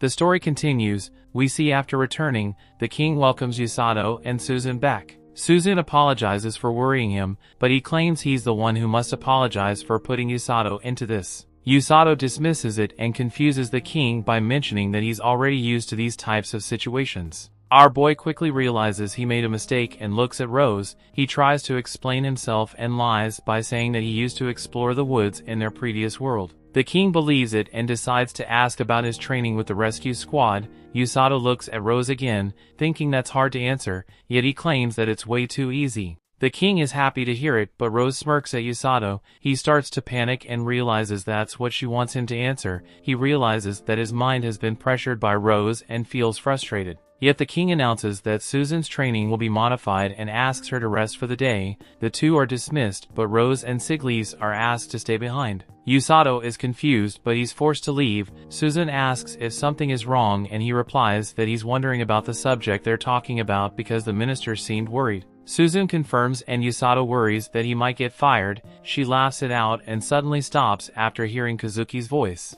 Kazuki immediately complains about Usato being too casual after being attacked by monsters and going missing. Usato apologizes, and the princess explains that Kazuki wanted to look for them. Susan calls him reckless, but Usato mentions she's the same after being bitten by a poisonous monkey. Kazuki is confused and Usato tries to explain, but Susan stops him. They head outside and Kazuki reveals Rose's claims that there was no need to worry because Usato was with Susan. He mentions those words calmed him down, but Usato knows that Rose was thinking that he was having it on easy mode when compared to training. Kazuki is impressed because Rose completely trusts Usato, yet Usato thinks that Kazuki is just a pure and innocent guy. He places his hand on his shoulder, asking him to never change. After all, only he and Susan need to be corrupted. Kazuki doesn't understand it but accepts the deal. Susan, however, starts to complain because he just called her tainted. Later, Usato and Susan leave and the princess mentions how close they look together. Kazuki confirms, mentioning they're getting pretty close lately.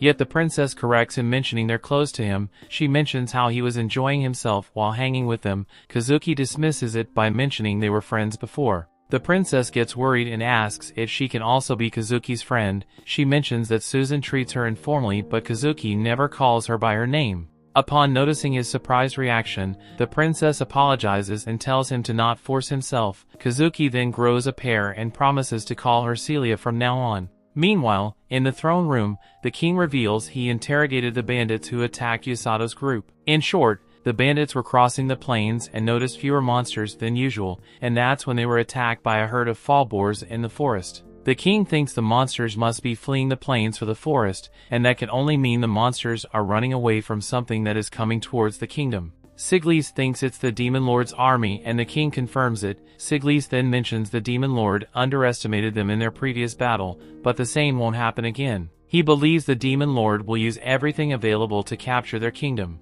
The king confirms and asks him to tell all commanding officers to be prepared to mobilize the troops at any time. Siglis confirms and starts walking away. The king then decides to talk to Rose in private. He apologizes for the wait and reveals that he must ask her for something. He explains that he normally cannot assign this mission to the captain of the rescue squad, but Rose replies that he doesn't need to worry about it. She knows he wants her to scout and locate the location of the Demon Lord's army. The king confirms and apologizes for the request. She dismisses the apology because she knows she's the fastest person in the kingdom. She prepares to leave, but the king reveals he has something else to talk about. He steps down from his throne and asks if she wants to return to her position as the battalion commander, yet Rose refuses to, mentioning that she bears more guilt than he thinks she does. The king thinks she's too hard on herself and mentions she was the first healer to ever be appointed as a battalion commander. However, Rose replies that it's simply the truth. He asks if she has ever forgiven herself and she denies it. Her eyes become filled with rage as she asks how she could ever forget it. She was forced to accept the deaths of all her subordinates, and the fact that she couldn't revive them and the scar on her eye will never enable her to forget them. The king tries to convince her that she shouldn't bear this burden, but she replies that it's something she must do. Her subordinates only died because she was full of herself. However, that made her realize that it's all over when someone is dead, no matter how skilled or trustworthy they are, and that scar is a punishment that will never let her forget about her sins. She reveals that was the origin of her decision to create the rescue squad. They don't fight, they save lives. The king confirms by stating they saved many men during the battle 2 years ago. He asks her if she hasn't reached her goal, but Rose reveals there's another reason why the squad exists. The king is curious and asks what's the reason. Rose reveals that her ultimate goal is to find a subordinate who will not die. The king feels stupid because that's something impossible. Yet Rose explains that's the reason for her hellish training. She's been looking for someone who can use healing magic, someone who's determined to push past his physical limits, and someone with the determination to never give up. She's been looking for someone who has all of these traits. The king realizes Usato is just like that. Rose confirms, mentioning he's everything she's been looking for. He has insane survival instincts, adaptability, and the will to survive. She mentions that his best trait is that he hates to lose, and his worst one is that he can be easily influenced. Yet, no matter what she does, he still gets back up and stands up to her. She knows he will never give up and reminds him of the guys she lost. She reveals that she's determined to make him the strongest healer. She realizes that she spoke too much and apologizes. She decides to focus on the mission instead, and the king puts his confidence on her. Later at night, Usato finds a letter and asks about it. The squad member explains Rose left it for him before leaving. Usato thinks this is bad news and sits down to open it. He finds out that he doesn't need to train the next day and that he should deliver another letter to someone. Usato then asks where Rose went, but nobody knows. She simply told them that she was going out and wouldn't return for dinner. Elsewhere, the Demon Lord's army is trying to make a bridge to cross the river. The Black Knight sighs, making the commander question what's wrong. The Black Knight thinks it's quite annoying to see the commander's excitement about all of this. The commander gets angry, complaining that this isn't the way to talk to his superior, but the Black Knight bluntly apologizes, mentioning they're literally the same rank. The commander mentions she doesn't care because she's the one in charge and the Black Knight should follow orders. The Black Knight apologizes and walks away, asking to be informed when the bridge is completed. For Eyes Weirdo mentions how the commander is struggling, but tells him to do something. He tells her that he's giving moral support and that the bridge construction is going fine. The commander confirms it and mentions that in a few hours they will start their invasion. Yet suddenly someone mentions there is someone on the other side of the river. She thinks it's just a scout and couldn't care less because it will be too late to return to the kingdom and inform what's going on. Suddenly a tree is thrown into the bridge that is being constructed. It completely destroys it, shocking the commander, who doesn't understand what's going on, but upon looking closely, she notices Rose standing on the other side and shouts her name. Rose smiles, thinking she was supposed to only scout, but she managed to delay the invasion by some days. The next day, Usato follows Rose's map to deliver the letter, yet he notices everyone is looking and commenting about him. He doesn't understand why because he didn't bring Blurin with him, but everyone is confused about why is Usato walking instead of running. He then meets the old lady who asks where Blurin is and if he wants to buy some fruits. Usato confirms it and mentions that he will be picking it up on his way back. He finally manages to find the place on the map and steps inside. A girl comes to greet him and upon noticing his clothes, asks if he's the person who just joined the rescue squad. Usato confirms, but she interrupts him by mentioning that her brother already told her his name, yet every time she tries she guesses it wrong. Usato tells her his name and she then introduces herself as Ururu, Fleur Orga's sister. She then welcomes him to their clinic and Usato asks where's Orga? She reveals he's inside examining a patient and convinces him to peek inside. Usato doesn't know if they should be doing it, but she reveals that Organ needs to concentrate. They watch Orga use his healing magic on a kid, and Usato notices that his healing magic color is intense and smooth, which is the exact opposite of his. Orga finishes healing the kid, who gets up and tells his mother that he doesn't feel sick anymore. The mother thanks Orga, but the kid asks him why people are watching. Upon noticing it's Usato, Orga ends the deal and they talk. Orga thanks him for delivering Rose's letter, but Usato dismisses it, mentioning that he always wanted to visit the clinic. Ururu then asks how everyone in the squad is doing. He confirms it's always the same thing and she laughs it out, mentioning how she misses them. Orga starts reading the letter. While Ururu tells Usato that she and her brother couldn't keep up with the training, she still feels bad because Rose has put everything into training them, but things didn't work out. Everyone was initially excited, but the training was so hard that they became afraid of Rose. She mentions that Rose was desperate at that time. Usato is confused by those words, but Ururu explains that Rose seems much happier right now. He thinks that's only because she managed to find a new punching bag. Suddenly, someone comes into the clinic to ask for Orga's help because someone fell from a roof while fixing it and injured 2 other people. Usato joins the siblings and they reach the location. Orga thinks they need to treat them urgently and asks Usato to take care of someone. They quickly rush to their patients and Usato treats a guy with a broken bleeding leg. He thinks that he only healed basic injuries on himself, Orga and Susan before. However, if war breaks out, he will have to treat injuries more severe than this in the middle of the battle. He knows that he trained for that moment, yet he's still unsure. Orga notices this and tells him to calm down. He explains it doesn't matter who or where he's treating because he has the power to heal them. He tells Usato that he believes in him and Usato remembers Kazuki mentioning that Rose believes in him. He finally makes up his mind and decides to believe in himself. He focuses on his magic and quickly heals the leg of the injured guy. While returning to the clinic, Orga thanks him for helping, but Usato is unsure if he did a good job. Ururu confirms it, mentioning the patient was surprised to not feel more pain. Orga uses this chance to ask Usato to drop by the clinic when he has time and help them. Usato takes the offer and decides to leave. While saying goodbye, Ururu mentions that Orga looked cool while advising Usato. He then reveals that Rose's letter is a summoning for them to join the war against the Demon Lord's army. He then explains that Usato doesn't have any real experience and can only rely on his abilities. Ururu realizes the war is about to start and feels sad. Meanwhile, Usato manages to get the fruit from the old lady when he's suddenly stopped by a girl with fox ears. He's confused and asks if she's lost. She replies that he's the only one who can see it and the only person who can change the future. He notices the girl's eyes changing colors and starts watching images of the war. In those images, the Demon Lord's army is winning. He then sees Susan and Kazuki losing their lives to the Black Knight. Usato returns to reality completely shocked, and the girl replies that he must repay her in the future. The story continues. We see Usato chases after the little girl as he determined to question her about why he saw the death of his friends. The girl watches him nearby and thinks about how Usato is the only one that can change the future. Usato questions a guard if he has seen the little fox girl, but he hasn't. Rose arrives to scare the guy away, so Usato pities him for being terrified by Rose. Usato can understand him though, as Rose manhandles him. She wants to hear more about how scary she is, but Usato manages to change the conversation and to where she has been. Rose reveals that she destroyed her bridge that the demon army was trying to make while she was scouting. Usato has a serious smart mouth as he points out that she did a lot more than just some scouting, but this just got some manhandled again. Rose explains that she has seen the Fox Girl before and she appeared there 2 years ago. The Fox Girl is only 12 years old, but she somehow managed to evade bandits and kidnappers to arrive at the capital. Demi-humans like her are extremely valuable to bandits, since they are prized for their physical appearance.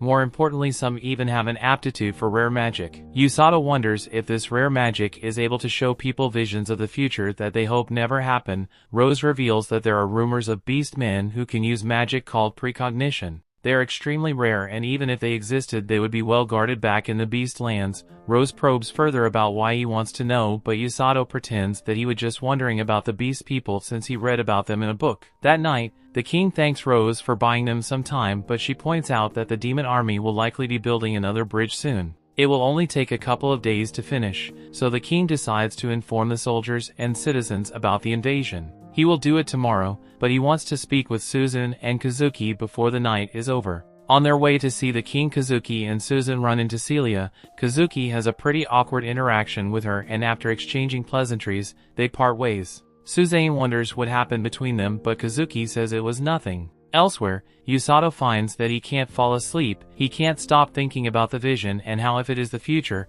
there is nothing he can do about it. However, he remembers that the fox girl told him that he's actually the only one that can change this future. Just then Usato spots something outside, and it turned out to be Kazuki. The two talk about how much they have been training, and Kazuki reveals that they just spoke with the king. They were told that the battle with the Demon Lord's army will soon begin, but they both already knew that. However, when Kazuki pictured himself fighting, he couldn't fall asleep, and he admits that he ran away from the castle to come here and reveals that he is scared to fight. It's not just now. He was even scared when he fought monsters for the first time. His legs froze up and he only managed to fight at the last second. It was only when the fight ended that he realized just how lightly he has been taking everything. He can see things more clearly now and realizes that the Demon Lord's army will do everything they can to kill him. He is terrified of this, but he is under extreme pressure because everyone is counting on him. Usato breaks the tension by telling Kazuki how cool he is. Usato always thought that he never got scared, but he realizes now that that is not the case. The expectations of those around Kazuki have been an immense burden. Usato points out that Kazuki doesn't actually have to live up to those expectations, and sometimes he can put himself first. As for Usato though, he confidently explains that he will be going to battle. He wants to save those who will fight the Demon Lord's army. Usato is of course scared as well, but he has already made his decision. Kazuki reminds Usato that he was just dragged into this by accident and now he can even die.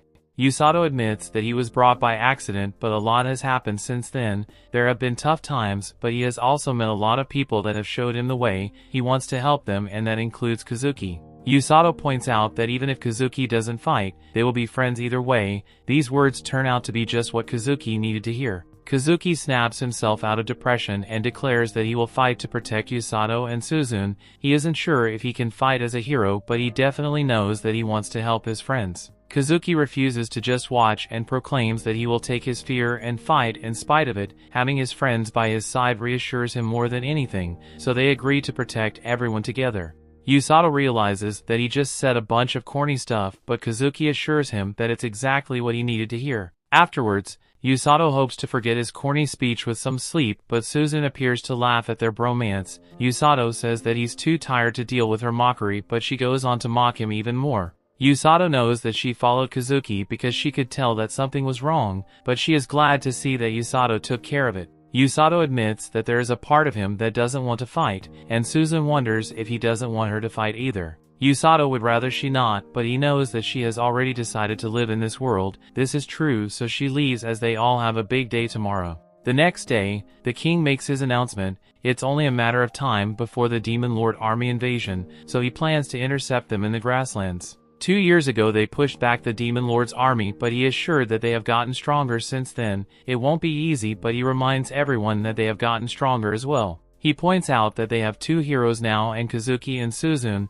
They also have the help of the rescue squad, who play a critical role on the battlefield. The king concludes his speech by assuring them that they will win, and everyone gets hyped. Later, Kazuki goes to see Celia. He apologizes for coming unannounced, but she is actually glad. He confirms that there will be going into battle, so she prays for his safety. He swears to protect the country, but more importantly, he promises to come back to see her. This shocks Celia, hopes he will, and the two say goodbye. Elsewhere, we see Yururu fans over Blurin. Usato lets her pet him, but warns her Blurin might not allow it. Yururu is certain that they will be the best of friends, but she is severely mistaken as Blurin slaps her hand away. Blurin keeps slapping her away, so she's glad to see that a little bunny has appeared to make her feel better. This girl just can't catch a break though, as Kakuru teams up with Blurin to push her away. Usato must then keep Orga from crushing himself to death, and they watch as Yururu continues to try and pet Blurin. Orga reveals that she's actually really nervous since it's her first time in battle. Her erratic behavior is just her way of hiding her anxiety. Usato then called to go see Rose, but he just now realizes that he has never been to her room before. Usato fears that she has decided to torture him, but he arrives to find that she just wants to talk. She wants to Saddle to explain his role on the battlefield, so he says that it's to heal the injured with her on the front lines. That is only partly correct, as the beginning of the battle will be different. The other squad members will bring the wounded back to the rear, and they will treat them there along with Orga and Yururu. There won't be many wounded on the front lines at the start, so they would just be sitting ducks there. Furthermore, Rose tells them not to heal the wrong people on the front lines. Usato thinks that she means not to heal the enemy, but she calls him an idiot as that's not what she means. There will be people that are injured but still fighting. He shouldn't try to heal these people since he will just get in their way. It will be up to Usato to use his judgment to decide who to heal at a moment's notice. Usato completely understands, and Rose finally gives him his rescue squad uniform. It was designed this way because it was made to help them stand out on the battlefield. Our protagonist Usato couldn't be happier, so she tells him to put it on.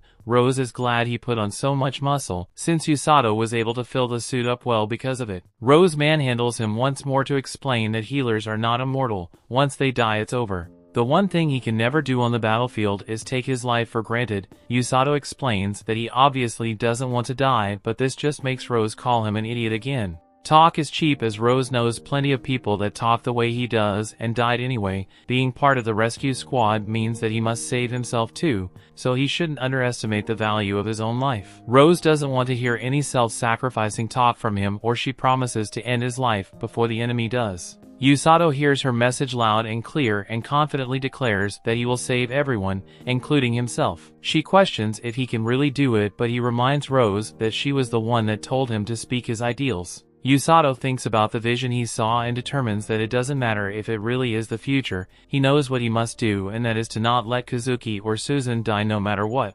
The story continues. We see the army is making its way to the battlefield. Yururu isn't too pleased that the journey is taking so long. Tong tells her they have no choice because they have to go far away from the castle to fight the demons. Yururu gets his point, but Orga doesn't look too happy about the journey as well. Usato asks Rose to tell him about demons. She tells him demons are demi-humans with unusually large horns. They look like humans at first glance, but they are superior in both strength and magic. She also tells him the demon commanders are very powerful, but the common demon soldiers are push-offs. She wonders if the thought of demons scares Usato, but he tells her he's fine because he knows someone scarier than the demons. Rose is impressed with how far he has come despite the circumstance of his choosing. Usato tells her he's just doing everything he can to prove her wrong. This enrages Rose, and Usato puts up his hands thinking she will hit him, but she doesn't retaliate. Rose feels nostalgic remembering her previous squad. 5 years in the past, Rose walked towards the king's hall.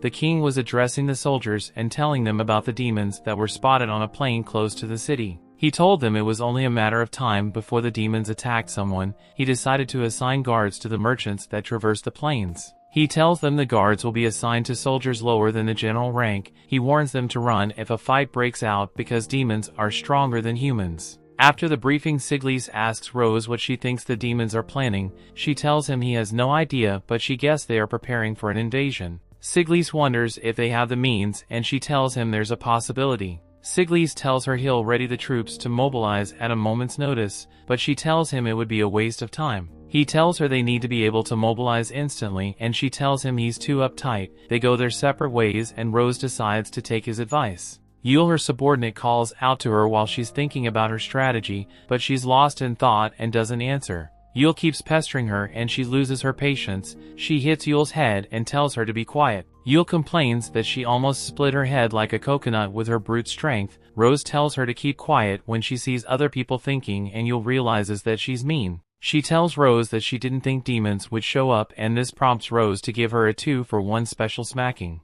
She tells her she shouldn't listen in on classified information. She tells her to learn to stick to the rules. Yule wonders what the demons are up to, and Rose tells her no one knows. Yule tells her all they have to do is drive the demons away if they invade, and Rose warns her not to underestimate the demons. Yule tells her she's not underestimating them, but Rose isn't convinced by her act. She tells Rose she bests those principles into her, and Rose decides to oversee her training that afternoon. Yule tries to talk her out of it. She tells her she doesn't want to keep her busy since she's a commander now. They arrive at the squad barracks, and everyone greets Rose, who is their captain, and Yule, who is their vice captain. They notice Yule looks pale and they wonder why. Yule tries to hide it, but Rose tells them she's going to retrain all of them, and they all get pissed out. They think Yule said something to Rose to prompt her action, and she tells them it's her gift to them because they have been slacking off. They proceed to mess her up, and Rose walks away without caring. Yule begs her to intervene, but Rose tells her it's none of her business. After a week, the king calls Rose for a private meeting and they meet on the balcony. He tells her that demons have been attacking other monsters in the territory.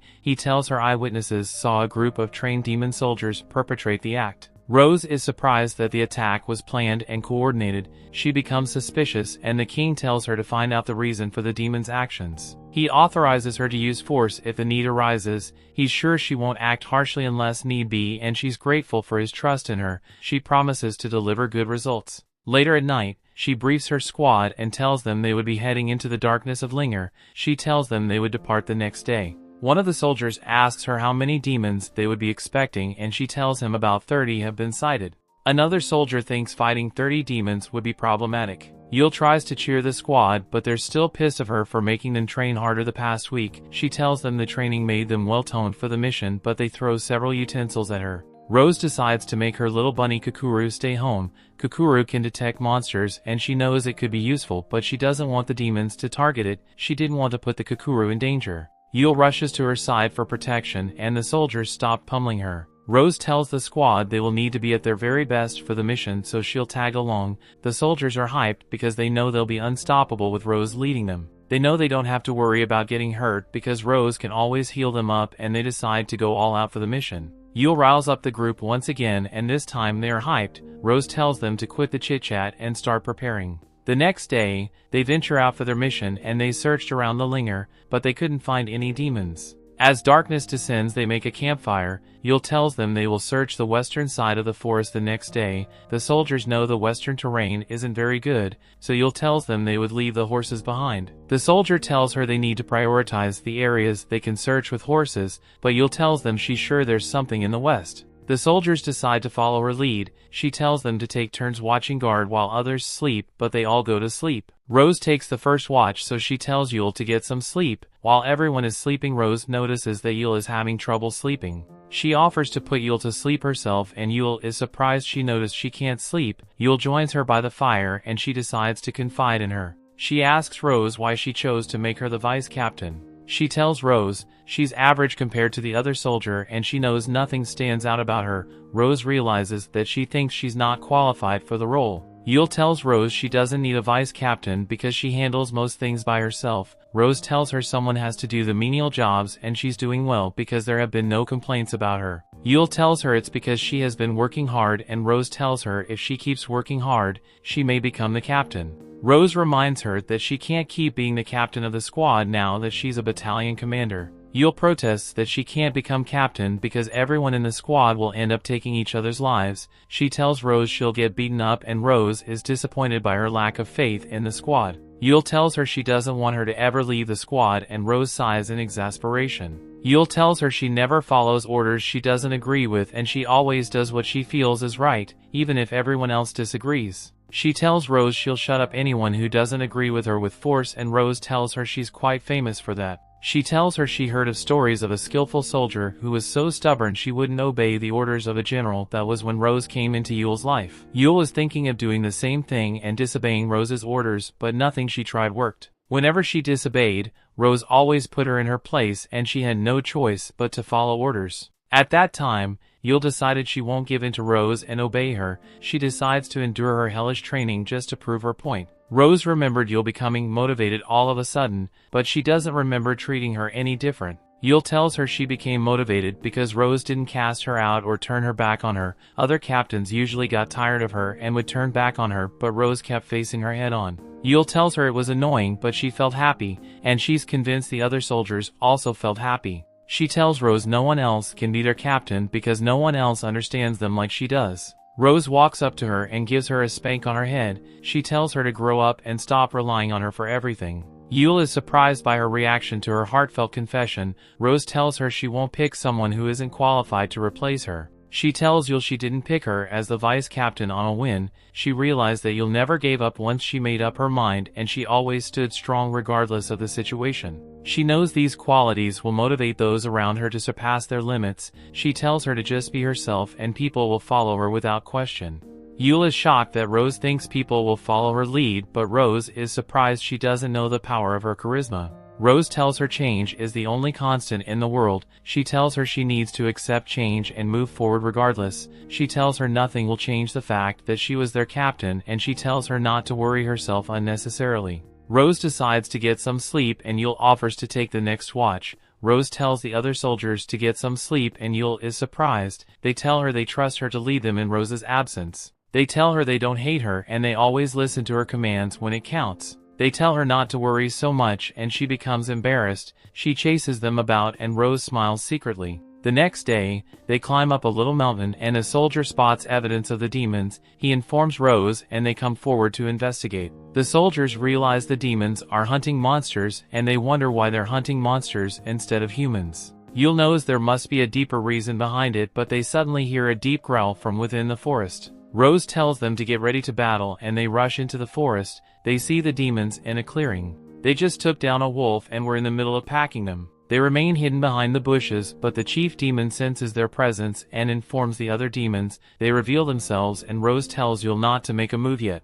Rose walks out and she asks the demon what he's doing in their territory. Both sides are tensed up and ready to fight. The demon tells her he doesn't like his mission, but it benefits them in the long run. She asks him the details of his mission, but he doesn't reveal it to her. She tells him he can avoid a fight if he turns tail and runs, but he's pissed off by her arrogance. The demon can see that Rose is strong, but he can't let her go because she knows about their mission. The demon promises to take their lives. Rose puts Yule in charge of the squad because she would be facing the chief demon. The demon knows only one of them will come out alive and Rose dares him to take her life. They engage in battle and Yule leads the other soldiers against the lesser demons. The demon creates an armor of wind and he sends wind slashes at Rose, but she dodges it. She gets up close with him and tries to punch him, but his shield blocks it. The demon is surprised she was able to dodge his attack and he tries to engage and talk ninjutsu, but Rose shuts him up with a leg strike. He blocks it, but she follows up with another strike. Rose gets a cut and she leaves her team in peel care to take in the demon. The demon tries to hide in the first and launch a sneak attack, but Rose eventually finds him. She hurls a huge tree at him as he flees to block his way and then hurls several others, but he shields himself. She brings one more tree down on him, but he cuts through it. Rose keeps attacking him, but his wind shield blocks all her strikes. He's impressed with her strength, and he tells her she's the most powerful human he has ever fought. He suddenly surrounds her with wind blades, but she walks through it and he's surprised to see she has healing magic. She attacks him again, but he blocks it. He can now see she's a one-man army and he decides to introduce himself as Nero. He summons his sword from the abyss and vows to put an end to Rose. Rose tells him she would beat the crap out of him before that happens. A fierce battle between both of them commences.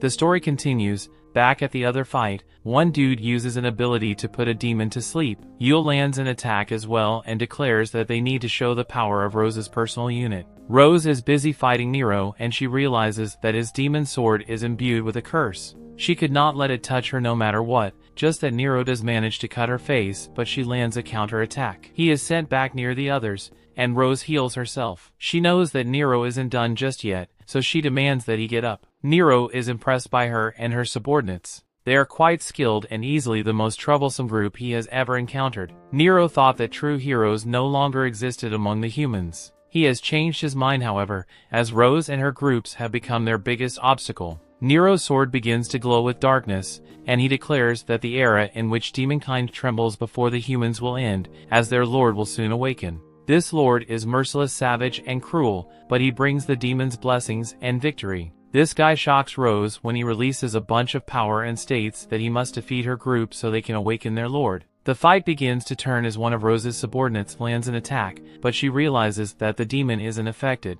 The demon proclaims that they are simply weapons of the demon lord, and if they lose their life, they will just take them down with them. Rose can tell that she is in trouble, so she rushes to her companion, but she is stopped by Nero. The demon stays true to his word and takes the girl's life, horrifying everyone. Another member of Rose's group gets eliminated, and it becomes clear that these demons no longer care about their own lives. Yule tries to calm everyone down, but it's no use as another one of their comrades falls. Nero takes credit for this turn in the fight, as he points out that he urged his men to sacrifice themselves. Rose attacks them with rage, but Nero points out that she has lost her composure and he cuts her eye. She tries to heal it, but Nero reveals that his sword cuts away mana. Her wound is cursed and she won't be able to heal it. Her troops are begging for some healing as they are being destroyed in the fight. Rose tries to end her fight with Nero, but it's no use. She can only see out of one eye, so it's affecting her sense of distance. Nero moves in for an attack and she realizes that it's all over.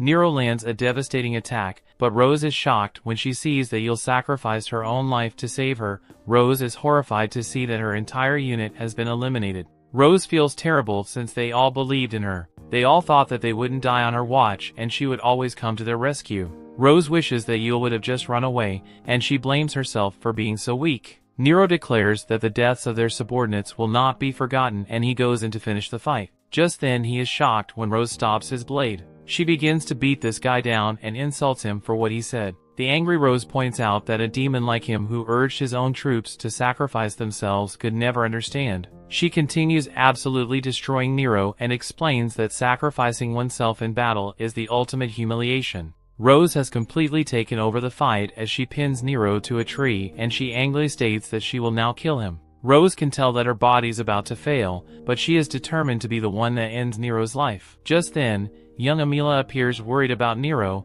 and Rose can't understand this at all. Nero is a demon that sacrifices his own subordinates, so she can't believe that there is one that wants to save him. Rose tries to stop her from rescuing him, but this girl reminds her of Yule. They leave and the real Yule calls out to her. The greatly injured Rose makes her way to her trusty subordinate and she tells her to stop talking so she can heal her. Yule explains that healing her will be impossible since she was cut too deep. Rose finds this to be true as her healing fails, but she is determined to keep trying. Yule tells her that it's hopeless, but she states that she has no regrets. She was happy to fight by Rose's side, and she knows that the others felt the same. Rose can't believe what she is hearing and refuses to let her die. Yule uses her last word stats that Rose never change and she dies. A look around the battlefield reveals the massacre that just took place, and Rose screams in agony. Later, Rose reports to the king that the demon lord will soon be resurrected. Rose states that she no longer has the right to call herself a knight. Because of this,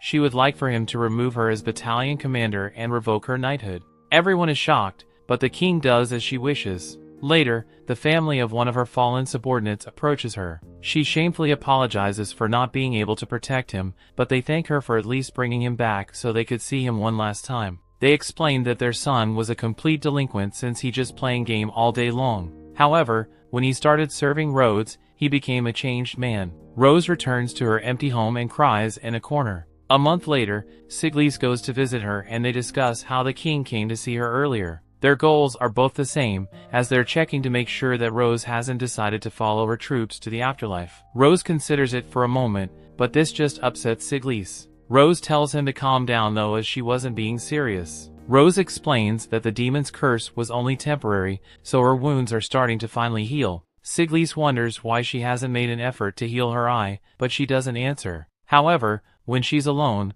Rose thinks about how this scar is proof of her sin and letting her subordinates die. It's a punishment, so she never forgets what happened. Rose has decided to cherish her own life, since you'll sacrifice herself for it. The question now is what she will do with it. She considers getting revenge and defeating as many demons as she can, but that's not the answer. Rose manages to calm herself down, and she begins to have memories of everyone. She just now realizes how weak she really is and wonders what her subordinates would think of her if they saw her now. She imagines Yule next to her and Yule point out that they would probably laugh at her. Yule repeat the words that Rose told her by the fire and reminds her that things change. She must accept that so she can move forward. However, the fact that Rose let them will never change. They both say that they shouldn't overthink everything, and Yule glad to see that she remembered. Yule remind her of her last words, and those were that Rose should never change. The others appear to agree with Yule, and they remind her that Rose would punch him right in the face if she saw them acting the way she is.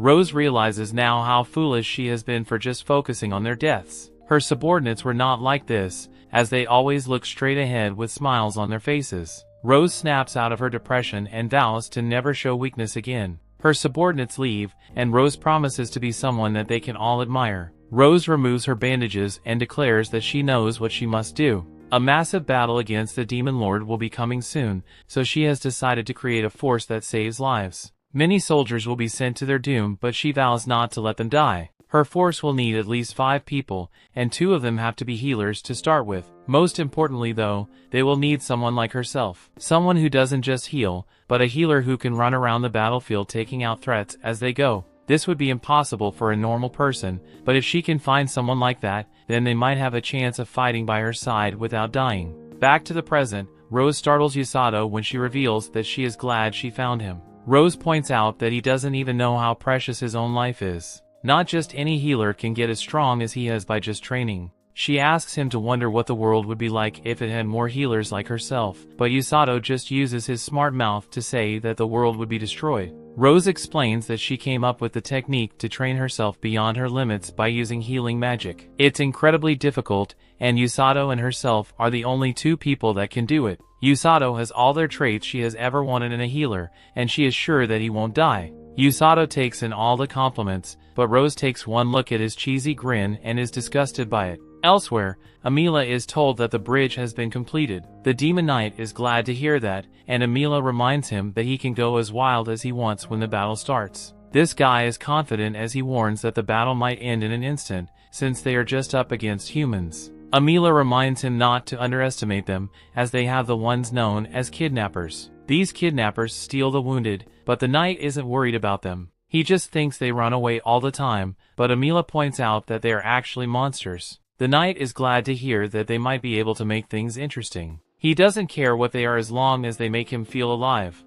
The story continues. We see soldiers set up camp with several barricades around to protect them through the night. Some soldiers are standing around talking while others are sleeping. Usato steps out of his tent in the early hours of the morning to calm himself, since that was the day of the battle. Susan suddenly calls out to him and she's surprised he's wearing a matching outfit with Rose. Usato wonders what she's doing outside so early and she tells him she went out for a morning walk. She turns around to show him her armor, and she wonders what he thinks about it. Usato isn't sure of what to say, and she pressures him to compliment her armor. She decides to tell him more about the armor, though he didn't tell her wants to know more about it. She tells him the armor boosts her lightning magic without hindering her magic. She shows off her joint movement and Usato can see she's really happy with how fitting the armor is. Usato wonders if she prefers wearing armor to cute clothing, and she tells him she prefers cute stuff since she was cultivating cactuses at home to comfort herself. Usato tells her cactuses aren't cute and she asks him to be her object of comfort them. He tells her he's already lost her, but she tells him she knows he's just hiding his feelings. She asks him to be truthful to himself and stop being a tsundere,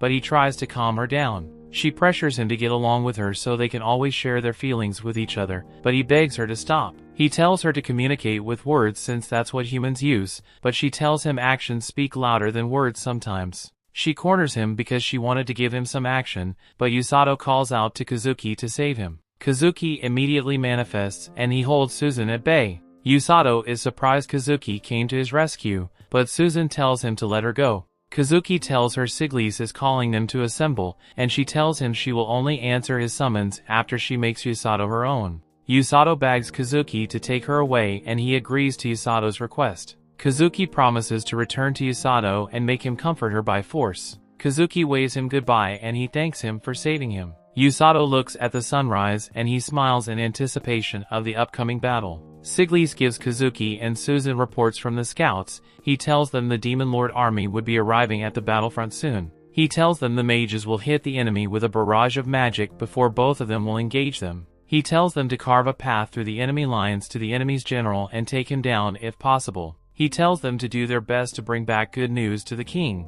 They stand outside the barricade awaiting the Demon King's forces. Susan tells Kazuki not to push himself too hard, but he tells her she doesn't have to worry about him because he'll be fine. Kazuki wonders why she's so worried that she has to distract herself with Usato, and she's surprised he figured that out. She tells him that though she's worried, she also feels empowered. Kazuki realizes she's now different from the way she was back in their old world, and she tells him her old self is gone. She's happy Usato accepts her for who she is now, and Kazuki didn't know about that. He asks her to give him more details, but she tells him now is not the time to share such information. She promises to give him more details when they are safe, and Kazuki realizes he'll only get more details if they make it through the battle. Susan tells him they definitely have to make it through the battle alone so she can share the story. Suddenly something catches their attention from a distance. They keep looking and they don't see anything, but they can feel the presence of the demons as they approach. The demon army suddenly comes into view and Susan orders the mages to ready their magic since they'll be making the first move. She wonders if Kazuki is ready and he tells her he has no choice but to be ready.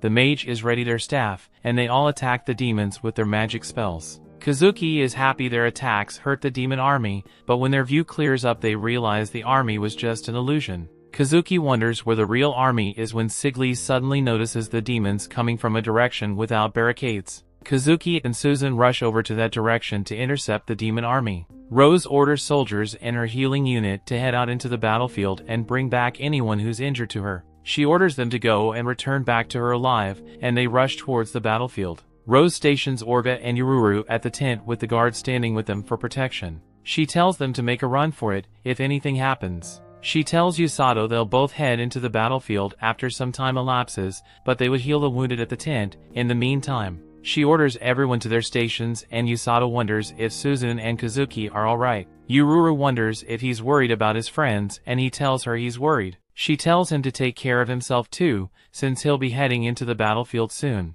One of Rose's soldiers return with some wounded, and they're shocked there are soldiers that are already wounded. Rose tells them to expect more wounded since they are at war, and she tells them to get to healing the soldiers. Usato looks at a soldier and he sees her injuries are bad. He decides to heal her right away while the soldiers are bringing in more wounded. She tells him a big snake blew her away, and Usato wonders if it's the same snake he saw in his vision. He decides to focus on healing the soldier first. Meanwhile, in the battlefield the soldiers are facing a giant snake. They can't believe the demons have such a huge snake at their disposal. They tried to keep their guard up against the snake, but they are helpless against it. The Black Knight is so disappointed in humans, he didn't see the need for him to be in the battlefield because they are so weak. A soldier charges him from behind and runs his sword through the Black Knight. The soldier is happy he took the Black Knight down, but he's wounded. The demon is even more disappointed at how weak humans are. The soldier falls to the ground, wondering how he was wounded so fatally. The Black Knight removes the soldier's sword from his guts and his wounds heal up. The soldier tries to crawl back to camp and inform the soldiers about the Black Knight. The Black Knight is impressed by his tenacity, but he decides to put an end to him.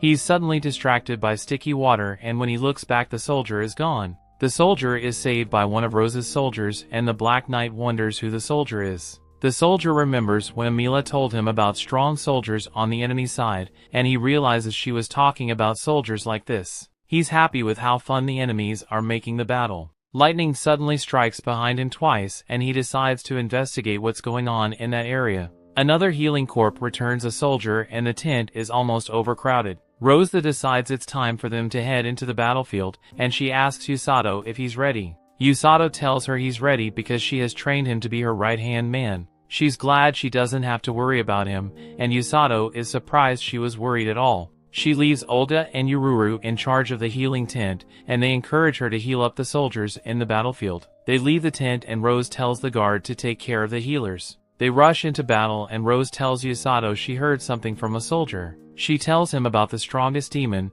who is a Black Knight with black armor that took down the soldier using peculiar magic. She warns him to be careful, and Usato remembers the Black Knight from his vision. He suddenly stops in his tracks and Rose wonders what is wrong with him, but he denies anything being wrong. She decides to give him one more piece of advice. She realizes that he can't take anyone's life, and he tells her his role is to save lives. She thinks he's an idiot for saying that at the face of death, and she decides to use her special techniques to cure his idiocy. She tells him how to defeat an enemy he had to take down by all means. Usato is marveled by the technique, and he wonders if she thought up that technique just for him. He thanks her for the free advice, and they decide to go separate ways. As Usato runs through the battlefield, he sees several bodies on the ground. He gets to the heat of battle and he sees a demon about to finish a soldier off. He rescues the soldier and heals him quickly, but one of the demons intercepts him. The demon attacks him, but Usato dodges and keeps running while healing the soldier. Rose, on the other hand, is using demons as stepping stones to fly through the battlefield and heal soldiers who are hurt. Usato heals up the soldiers and he asks them to take a little rest or exit the battlefield if they can't continue. Susan clears out most of the front lines and she orders the commander to withdraw the injured soldiers from battle while she charges ahead. Kazuki joins up with her and they decide to keep clearing the path to the general. Kazuki tells her about the giant snake and they decide to take it down after completing their objective. Susan tells the soldiers to follow her, but the Black Knight suddenly marches up to her with some demons. Everyone is surprised by the Dark Knight's appearance. Susan realizes the knight is stronger than any demon they faced so far, so she tells her soldiers to stay back. Her soldiers pay her no mind and they charge toward the knight. She begs them to fall back, but they attack the knight with their spears. They think they've heard the knight, and Kazuki wonders why the knight isn't resisting in. Susan realizes the knight doesn't feel pain, and the knight attacks the soldiers. Susan begs them to fall back again, but they're suddenly wounded. Kazuki is about to attack the knight to get revenge from the soldiers, but Susan hits him, which makes his attack graze the knight's shoulder. Kazuki wonders why she stopped him, and she tells him he shouldn't land a direct hit on the knight. She realizes the knight's uses reflect magic, and Kazuki suddenly gets injured on his shoulder. Susan is surprised that the reflected magic passed through his armor. She wonders if he's alright, and he tells her it was just a scratch. She is happy. She was able to figure out that the knight's armor reflects any attack on it back to the attacker thanks to his rashness. The knight tells her no one has ever figured out his abilities so fast before. He tells her not to run away from him because she seems very strong and intelligent. Usato is running through the battlefield when he suddenly gets flashbacks of his vision. He tries to use his healing magic to make it go away, but it doesn't help. A demon is about to take him down in his weakened state, but he gets to his feet. He keeps running, but he trips and falls, and the demon is about to attack him again, but the soldier he just healed saves him.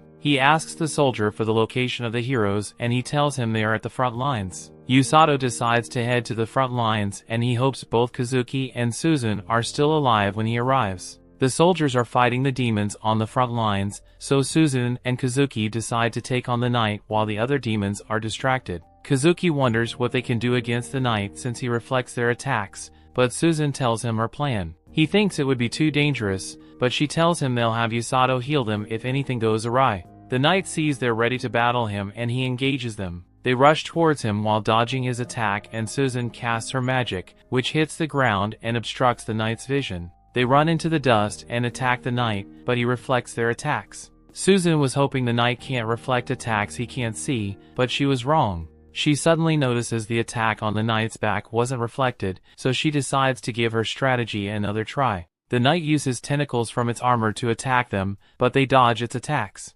Susan uses her lightning skill to increase her speed, and she moves behind the knight. Kazuki realizes her plan, and he decides to blind the knight. The knight is getting bored of their strategy, but Susan suddenly attacks him from behind and the knight is hurt. Susan realizes the knight can't reflect an attack he doesn't perceive. She tells Kazuki to attack the knight since he can't reflect the attack, but as soon as Kazuki attacks the knight, he triggers his reflect skill. Susan is surprised the knight was able to fool them into attacking him. The knight injured Kazuki while his reflect skill injured Susan. He tells Susan he fooled her into believing that he can't reflect attacks and he can't perceive by intentionally not reflecting the attack in his back. He tells her no one has ever injured him and no one will ever injure him. Usato keeps running to the front lines, but he's too late. Susan falls to her knees disappointed that she failed Usato. That brings the episode to an end. Thanks for watching. Want next part? Subscribe the channel and turn on notification bell.